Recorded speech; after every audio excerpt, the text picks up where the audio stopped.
Hello అందరికీ welcome back to my channel. So నేను ఇంతకు ముందు నంది హిల్స్కి సంబంధించి ఒక వీడియో అయితే అప్లోడ్ చేశాను. సో దాని కంటిన్యూషన్ అనమాట ఇది. సో అందులో అయితే నేను టిప్పు సుల్తాన్ సమ్మర్ ప్యాలెస్ ఇంకా అక్కడ ఉన్న ఒక పెద్ద కళ్యాణికి సంబంధించి ఒక వీడియో అయితే అప్లోడ్ చేశాను. ఎవరికైనా ఇంట్రెస్టెడ్ ఉంటే నా ఛానల్లో ఉంటుంది, ఒకసారి చెక్ చేసుకోండి. ఇది వచ్చి దాని కంటిన్యూషన్ అనమాట. సో కళ్యాణి నుంచి పక్కన ఒక దారి వెళ్తుంది అనమాట. ఇది యాక్చువల్గా అడవి, పెద్ద ఫారెస్ట్.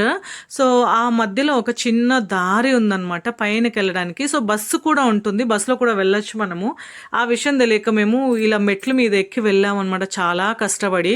సో ఈ మెట్లు అయితే ఎంత నిటారుగా ఉన్నాయో, అసలు ఎక్కాలంటే చాలా కష్టపడిపోయాను నేనైతే. వయసు అయిన వాళ్ళకైతే కొంచెం కష్టమే. సో ఎలాగోలాగా పైనకైతే రీచ్ అయిపోయాం మేము. ఇదైతే ఏంటంటే చాలా మంచి వ్యూ పాయింట్ అయితే దొరుకుతుంది ఇక్కడ. నంది హిల్స్ అనగానే ఇక్కడ మనకి ఎర్లీ మార్నింగ్ కనుక వచ్చామంటే మేఘాల్ని మనం చేతితో తాకుతున్నంత ఫీల్ అయితే వస్తుంది. అంత కూల్గా చల్లగా ఏసీలో ఉన్న ఫీల్ అయితే ఖచ్చితంగా మీకు కలుగుతుంది. అందమైన ప్రశాంతమైన వాతావరణము, అందమైన కొండలు, పల్లెటూర్లు మనకి ఆల్మోస్ట్ మంచిగా వ్యూ పాయింట్ అయితే దొరుకుతుంది. ఇక్కడ నుంచి చూడండి, మీకు ఆల్మోస్ట్ అంత మంచిగా కనబడుతుంది కదా. యాక్చువల్గా దీనికి ఒక స్టోరీ ఏంటంటే, మీరు ఇక్కడ చూస్తున్నారు కదా, ఇక్కడ గ్రిల్స్ కట్టారు, ఒక వాల్ చూసారు, ఇక్కడ గ్రిల్స్తో కట్టారు కదా అక్కడి వరకు. యాక్చువల్గా ఇది ముందు ఏంటంటే టిప్పు సుల్తాను పరిపాలించే రోజుల్లో ఎవరైనా తప్పు చేస్తే వాళ్ళకి కాళ్ళు చేతులు కట్టేసి ఇక్కడ నుంచి కిందకు వదిలేసేవారట. అసలు ఎంత పాపం అనిపించింది కదా నాకైతే. అది వినంగానే అసలు చాలా ఫీల్ అయ్యింది. ఏంటి ఇంత కఠినమైన శిక్షలు విధించేవారా అని చెప్పేసి. ఇది చాలా హైట్ అన్నమాట కొండ. ఇది యాక్చువల్గా టిప్పు డ్రాప్ అని చెప్పేసి ఇక్కడ ఈ పాయింట్కి పేరే టిప్పు డ్రాప్ అని చెప్పి. ఎందుకంటే అప్పట్లో ఎవరైనా తప్పు చేస్తే అలా చేతులు కాలు కట్టేసి కిందకు వదిలేసేవాళ్ళని చెప్పి టిప్పు డ్రాప్ అని చెప్పి పేరు. సో ఇక్కడ ఎందుకు ఇలా గ్రిల్స్ కట్టారంటే, చాలామంది సూసైడ్ చేసుకోవాలనుకుంటే ఇక్కడ నంది హిల్స్ పైనకు వచ్చి ఇక్కడ నుంచి సూసైడ్ చేసుకునేవారట. ఇంకా అప్పటి నుంచి ఇలా గ్రిల్స్ కట్టి ఇంకా అక్కడ అటువైపు ఎవరు వెళ్ళకూడదు అని చెప్పి ఇలా గ్రిల్స్ కట్టారు. సో ఇది వచ్చి టిప్పు సుల్తాన్ యొక్క టిప్పు డ్రాప్ అని చెప్పేసి ఒక పాయింట్. ఇక్కడి నుంచి కొండలైతే చాలా అందంగా ప్రశాంతమైన వాతావరణము, చల్లటి గాలులు. ఆ చల్లటి గాలులు మన మనసును తాకుతూ ఉంటే ఎంతసేపైనా అందమైన కొండల్ని, ఆ వ్యూని చూస్తూ అలా కూర్చుండి పోవాలనిపిస్తుంది.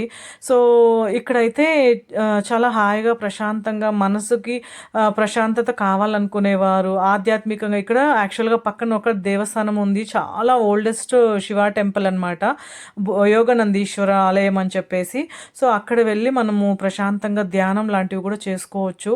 అసలు ఏంటి డిస్టర్బెన్స్ లాంటివి ఏమి ఉండవు అనమాట. ఎంత ప్రశాంతంగా ఉంటుందో, నాకైతే అసలు ఎంత బాగా అనిపించిందో. సో పక్కనే ఉన్న ఆలయం వచ్చి 9th సెంచరీలో కట్టినటువంటి ఆలయం అనమాట, చాలా ఓల్డెస్ట్ శివ టెంపుల్. సో ఇదే అన్నమాట ఆ శివాలయము. ఒకసారి చూడండి, ఆ వాల్స్ అన్ని కూడా చాలా పాతబడిపోయాయి.